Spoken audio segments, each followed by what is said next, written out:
Welcome to this presentation on opportunity structures and systemic barriers in career development.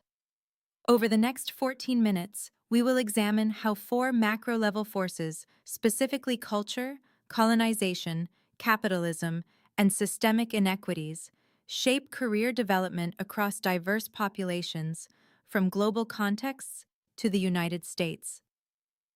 As counselors in training, you will work with clients whose career trajectories have been shaped by forces well beyond individual choice or effort.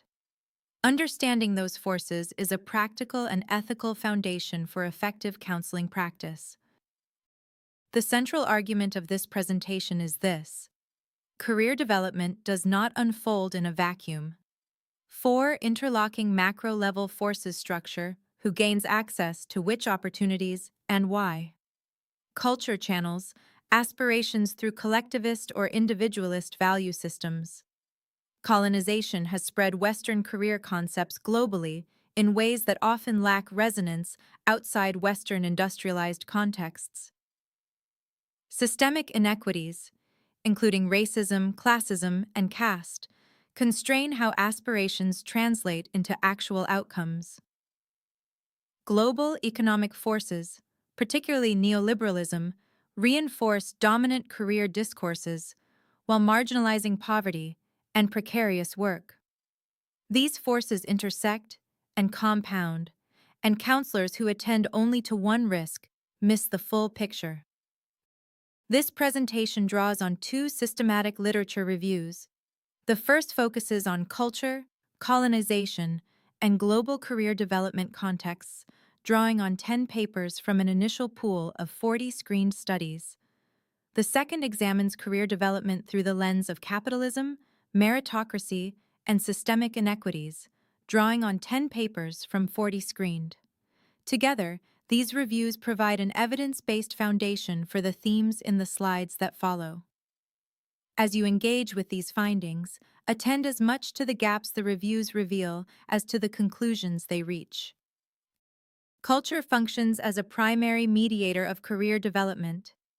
In collectivist cultures, family expectations tend to dominate career choices, and parent-child career congruence predicts higher self-efficacy. In individualistic settings, personal interest drives choice. Acculturation adds complexity. Bicultural youth more acculturated to host countries tend to shift from interpersonal to intrinsic career motivation, though this shift can generate significant value conflicts. Fuad and Byers-Winston, 2005, show that race and ethnicity primarily affect perceived barriers rather than aspirations, suggesting that culture and structure operate through distinct, yet related pathways, and that counselors must attend to both.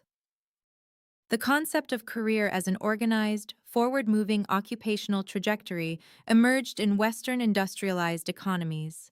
Its global spread reflects colonial and economic power, not cultural universality.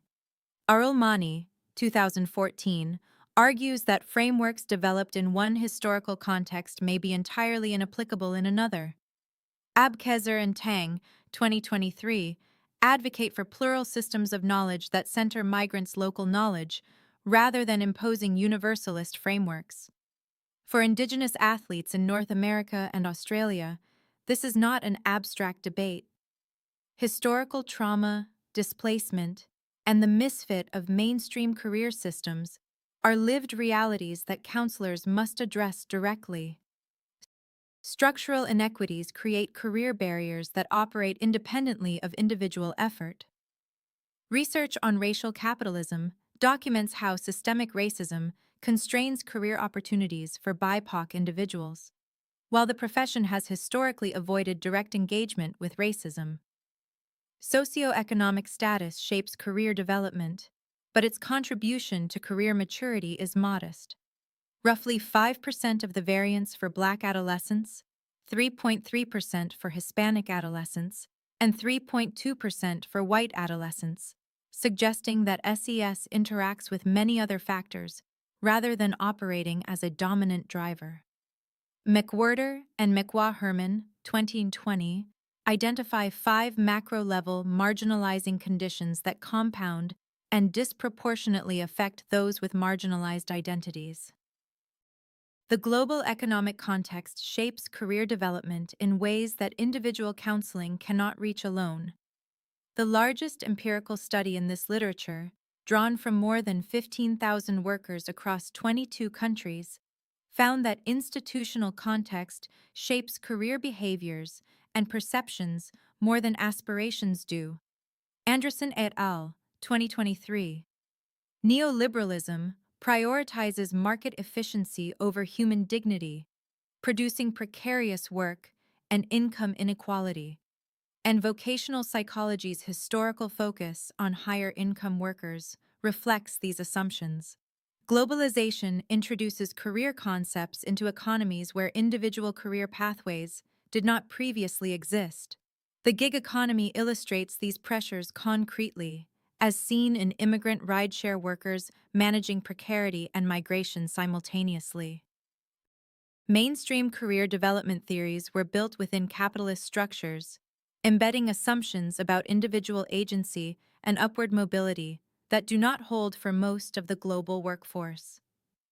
Person-environment fit models presuppose that individuals have the freedom to choose work aligned with their interests.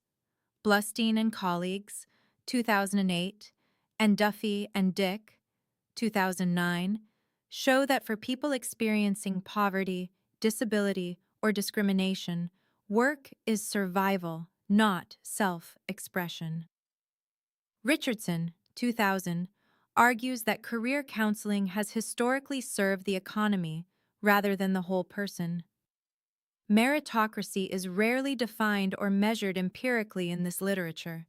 Its critique proceeds from documented structural constraints of class, racism, and labor market conditions. Systemic inequities accumulate across the lifespan rather than affecting career development at a single point. For women, persistent inequities in advancement, pay, and leadership persist across sectors, and stereotype threat constrains STEM entry and career aspirations. For people of color, racialized organizational structures, such as standardized tests and biased evaluations in medical school, systematically disadvantage trainees regardless of merit. Sexual minority individuals face discrimination and concealment burdens at every career stage, and SUPER's foundational model omits sexual orientation entirely. Geography and class compound these patterns. Rural youth face unequal access to education and labor markets, and early contractual instability generates lasting disadvantage. Cumulative disadvantage theory describes a systemic tendency for inequality gaps to widen over time rather than narrow. Early labor market disadvantages compound across the life course, producing growing disparities in income, wealth, and occupational status. Danifer, 2018. Orand, 1996. The table on this slide illustrates the breadth of the pattern. Insecure early jobs lead to higher financial burden later. Race and gender jointly predict non-steady employment. Workers from lower social classes follow less stable career trajectories. Lifelong learning largely benefits already advantaged groups, helping them maintain status, rather than enabling genuine upward mobility for those who start with less. Within the United States, institutional barriers operate across 4 domains relevant to counselors. University career centers show persistent utilization disparities among equity groups, and targeted strategies alone do not close outcome gaps. Career and technical education programs rarely disaggregate outcome data by student subgroup, obscuring who is left behind and why. DEI practitioners frequently work against limited institutional support, and burnout is well documented. Women face persistent underrepresentation in senior leadership across medicine, STEM, and academia, and tokenistic diversity practices remain common. Multi-level structural reform, not individual-level intervention alone, is required to address these barriers. Effective career counseling with marginalized populations requires structural awareness and advocacy, not cultural sensitivity alone. For racial and ethnic minority clients, counselors must assess socio-political contexts and recognize that ethnic identity mediates vocational self-efficacy. For asylum seekers and refugees, self-efficacy interventions show limited effectiveness when primary barriers are systemic. Migration policies, legal status restrictions, and employer discrimination require policy-level responses. For women in STEM, counter-stereotypical role models, mentorship, and organizational policy change are recommended. For collectivist and bicultural youth, family engagement in career decision-making is essential, and culturally responsive guidance must hold space for competing value systems. This slide synthesizes the central tension between the two literature reviews, the relationship between individual and systemic interventions. Where structural barriers are severe, as they are for refugees lacking legal work authorization, individual counseling has limited utility without parallel policy change. Where barriers are more diffuse, such as gender stereotypes, individual interventions yield more direct benefit.